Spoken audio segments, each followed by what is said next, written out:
బేసిక్గా మన real estate back bones PLS వాళ్ళు వాళ్ళు వాళ్ళు చేసే పని చాలా ఉంటుంది. అంటే మనం పైనుంచి ఎన్ని నిర్ణయాలు తీసుకున్నప్పటికీ ఇంత ఎఫెక్టివ్గా మనం పనిచేద్దాం అనుకున్నప్పటికీ కింది స్థాయిలో పని జరగకపోతే అది మన ఉద్దేశం అనేది కరెక్ట్గా ప్రజలకి వెళ్ళదు, మన సాయం కూడా సరిగ్గా వెళ్ళదు. అయితే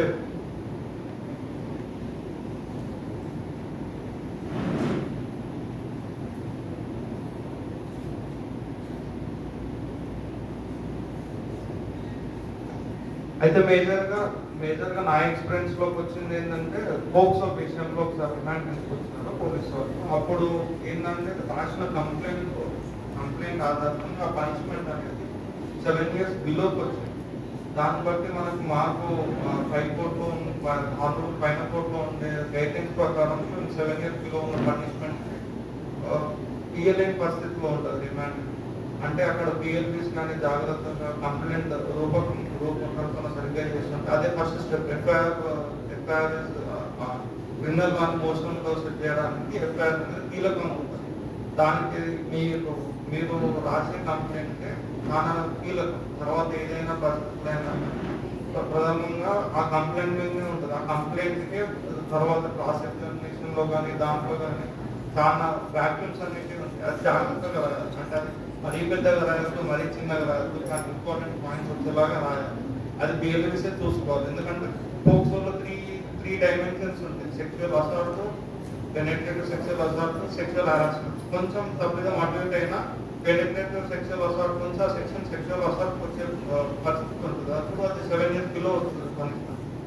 ఇంకొక విషయం ఏంటంటే నెక్స్ట్ గవర్నమెంట్ చైల్డ్ మ్యారేజ్ గురించి చూసుకుంటే వాస్తవిక పరిస్థితులు అంటే గ్రామాలలో 2 రకాలు ఉంటాయి. అబ్బాయి అయితేనేమో వీడికి తొందరగా పెళ్లి చేస్తే బాగుపడతారన్న ఉద్దేశం ఉంటుంది. అమ్మాయి అయితేనేమో పెళ్లి చేస్తే బరువు తగ్గుతుంది అన్న ఉద్దేశంలో వాళ్ళకు కూడా సరిగ్గా అవగాహనతో కనిపిస్తే కొంచెం ముందుకు కొంచెం బాగుంటుంది. అండ్ ఇంకొకటి ఈ మన చైల్డ్ వెల్ఫేర్ కమిటీలో అంటే బెగ్గర్స్ సార్ అన్నట్టు బెగ్గర్స్ దాని తర్వాత ఆ యాక్ట్ తర్వాత వచ్చింది జేజే యాక్ట్. ఆ జేజే యాక్ట్లోనే క్లియర్గా ఉంటుంది బెగ్గర్స్ కానీ ఎవరున్నా వాళ్ళని child in conflict with law treat చేయాలి. దాని గురించి అని చెప్పేసి ఎక్కువ ఫండ్స్ చిల్డ్రన్స్ హోమ్స్ కానీ దానికి కానీ ఎక్కువ ఫండ్స్ వాటికి వస్తున్నాయి. అండ్ ఎన్జిఓస్ కూడా ఈ దాంట్లో చాలా బాగా పనిచేస్తున్నాయి. వాళ్ళు కూడా పర్మిషన్ తీసుకొని చైల్డ్ కేర్ హోమ్స్ అవి రన్ చేస్తున్నారు. అవి కూడా చూసుకోవాలి. అక్కడ మనం ఏంటంటే వీళ్ళకి తల్లిదండ్రులు లేని వ్యక్తులు మెయిన్గా అక్కడ వాళ్ళకి బర్త్ సర్టిఫికేట్ కానీ లేకపోతే స్టడీ సర్టిఫికేట్ కానీ అవన్నీ అందించే బాధ్యత చిల్డ్రన్స్ హోమ్ ఉంటుంది. ఇక్కడ ఒక ముఖ్య ఉద్దేశం అక్కడ ఏంటంటే వాళ్ళని అన్ని చదివిపిస్తాం, అన్ని బాగుంటుంది. కాకపోతే రిజర్వేషన్ అనేది వాళ్ళకి ఎలా వర్తిస్తుంది, ఎలా ఉంటుంది అనేది ఒక వ్యాక్యూమ్ ఉంది కాలో. ఇప్పుడు మన ఇంటి పరిస్థితి మనకే బాగా తెలుసు, వాళ్ళ పరిస్థితులు వాళ్ళకే బాగా తెలుసు. దాంట్లో ఒక్కరు కనుక కష్టపడి ఒక్కరిని మీరు ఐఏఎస్ లేకపోతే ఇంకొక సాఫ్ట్వేర్ ఇంజనీర్ను ఏదో ఒక కష్టపడి మీరు ఈ ఉద్యోగం ఇప్పించి చేపిస్తే వాళ్ళు ఇంకో 10 మంది వాళ్ళంటి వాళ్ళకి సహాయపడే అవకాశం ఉంటుంది. ఇలా చేస్తే బాగుంటుందని థ్యాంక్ యూ. నిజంగా సార్ చాలా వాల్యుబుల్ మాట చెప్పారు. మేము ఇంతసేపు చిల్డ్రన్ని డీల్ చేసే విధానంలో ఎంతసేపు ఆధార్ కార్డు గురించి ఆలోచించాము, బర్త్ సర్టిఫికేట్ గురించి ఆలోచించాము, తర్వాత ఎడ్యుకేషనల్ రైట్స్ గురించి ఆలోచించాం, కానీ కమ్యూనిటీ సర్టిఫికేట్ గురించి ఆలోచించలేకపోయాము. Thank you very much for enlightening us in this way also. అంటే ఒక వ్యక్తికి రావాల్సిన రాజ్యాంగపరమైన రిజర్వేషన్స్ని ఆ అబ్బాయికి కానీ అమ్మాయికి కానీ ఎవరికి పడిపోయింది ఆత్మ వీళ్ళకి మనం చేయలేకపోతున్నాము అనే కాన్సెప్ట్ ఇప్పుడు మాకు బల్ జరిగింది sir. Thank you very much. చిన్నపిల్లలైన బాగా ఆలోచించాలి.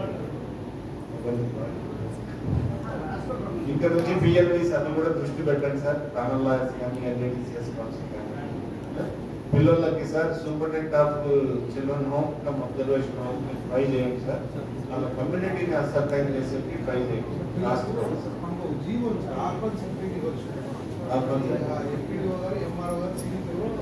బట్ ఆర్ఫాన్స్ కి రిజర్వేషన్ సౌకర్యాలు షెడ్యూల్ ఎస్సీకి ట్రీట్ చేస్తారు సార్. అయితే సిడిపిఓ, ఎంపీడీఓ, ఎంఆర్ఓ ముగ్గురు ఎంక్వైరీ చేస్తే ఎంఆర్ఓ గారు ఇచ్చేస్తారు. CDPO CDPO, MPDO and MRO ముగ్గురు కలిసి అప్పుడు ఆ రిక్వెస్ట్ ని ఇక్కడ మనం ఫైనలైజ్ చేయాలి, అంటే ప్రాసెస్ చేయాలి. సిడిపిఓ, ఎంపీడీఓ అంటే ఎంఆర్ఓ దగ్గర మనం ప్రాసెస్ చేపిస్తే we could achieve that he will be a scheduled caste child. Reservation వచ్చే ఛాన్స్ మన జిల్లాలో 270 మంది ఆర్ఫన్స్ పెట్టుకున్నారు. డేటా కూడా ఉంది. వాళ్ళకందరికీ షెడ్యూల్డ్ కాస్ట్ అంటే మేము అందరికి సర్టిఫికేట్ చేసాము. మన రిపోర్ట్ని పట్టుకునే ఇంకా జరుగుతాం సార్. ఆ వివరాలన్నీ మాకు ఇవ్వండి sir. we will speed up. Collector certificate కూడా పంపించాం సార్. దానికి పర్సెంటేజ్ ఎంత పెట్టారు? వాళ్ళు ఎస్సీ ఏ కేటగిరీ ఏబిసిడి చేశారు కదా. కేటగరైజేషన్ దాంట్లో అది ఇప్పుడు ప్రాబ్లం అవుతాయి. ప్రతి చోట మనకి ఈ ఆబ్స్టికల్స్ అయితే ఉన్నాయి.